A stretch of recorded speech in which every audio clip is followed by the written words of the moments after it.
Today, I'm gonna be doing some brakes with me and my buddy Shane over here. What's up? Just to let you guys know, my eye has been messing with me lately, so it looks like I got sucker punched earlier. He was talking to the wrong person.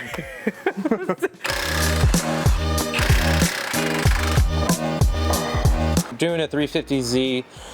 Normally it has like this little nut right here that goes on the rotor. Since he has aftermarket wheels, it looks like the previous owner removed that nut. Since these are staggered from factory, it's to make sure you're not putting the rear wheels in the front and vice versa, front wheels to the rear. So that's why they have that. But you will have to remove that if you are putting aftermarket wheels on your vehicle. This video is not sponsored by Coleman, but so right now he's removing the bolts to the caliper bracket. Once he removes that, then we're going to have to remove the caliper bracket bolts as well. Easy peasy. These caliper brackets are pretty stout, so definitely recommend getting a breaker bar of some sort. There we go. Sometimes it's easier if you turn the wheels so that you can get better access to it and you're not in a bind, so that's what he did. Bye! All right. There's no way you're gonna break it with that. I've used this on all the other cars. I have doubt. The car's only got 50,000 miles on it. Come on, man. Hey! Come on, look. Hey! Hey! Hey, come on. That's all you gotta do, baby. That's all you gotta do. When you buy new rotors, they come with like some sort of like oil, basically to prevent it from rusting when it's sitting on the shelf. And take this off and take this off. And if you see like this grease is nasty, it usually is. We'll take this boot off of here, basically wipe this down, and then put new PVC grease on it. You can go heavy, it's not gonna be too bad. Slip the boot back on and proceed to do the rest. You said this shim goes on the top?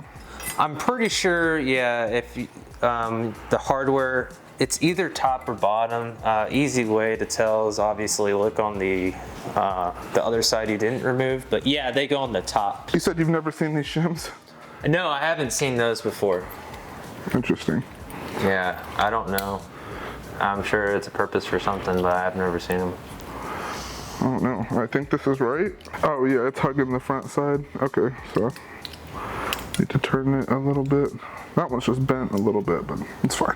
Once he tightens that down, we'll put some Moly coat on the brake pads. If you notice, they have these little clip deals, and that's what's gonna slide onto here and go onto the pad. There is an inside and an outside pad, but before we do that, we're gonna Moly coat these. A lot of them are notorious for squeaking and stuff like that. Moly coat's gonna help prevent from a lot of that brake noise that you might hear. So right now he's Moly coating the feet, and he's just adding a little strip on the outside of the pad because this caliper is gonna ride against the side of the pad. Oh, I wasn't supposed to put it here? Yeah, no, you definitely don't want to do that. But I want my brakes to be quiet.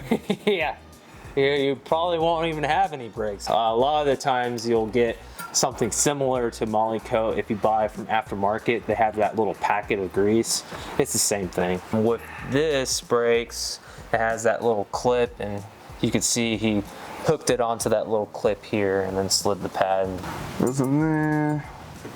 Wow. So he's basically hooking that clip and then trying to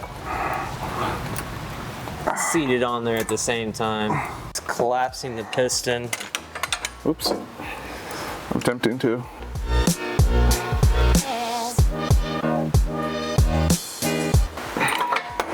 Oh no.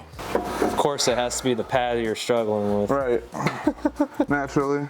So whenever he gets that pad on, then he can put the caliper on, and then that basically is it. I think the rears should be pretty much the same process. I don't think there's anything different, but I guess we'll find out. I'm probably not gonna bore you guys with the same process. as the fronts. So we'll probably do a quick montage on this, knock them out, and then we'll focus on the 370Z and install those fancy rotors and pads. I'm just slightly confused. Remove the bracket, and you should be able to slide it out. That pin? Yeah. Okay. Because it hits the bottom of that rod. It does. So you got to remove the 2 bolts that bracket hold, and then you'll be able to slide. Does that make sense? Yeah, it does.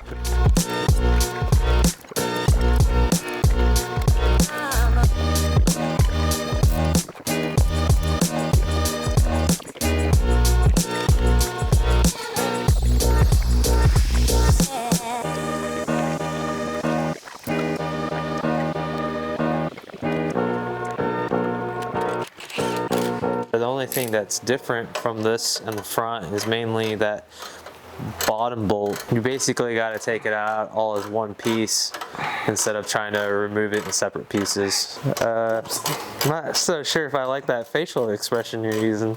My bad. That's my happy face. Well, look at those rotors.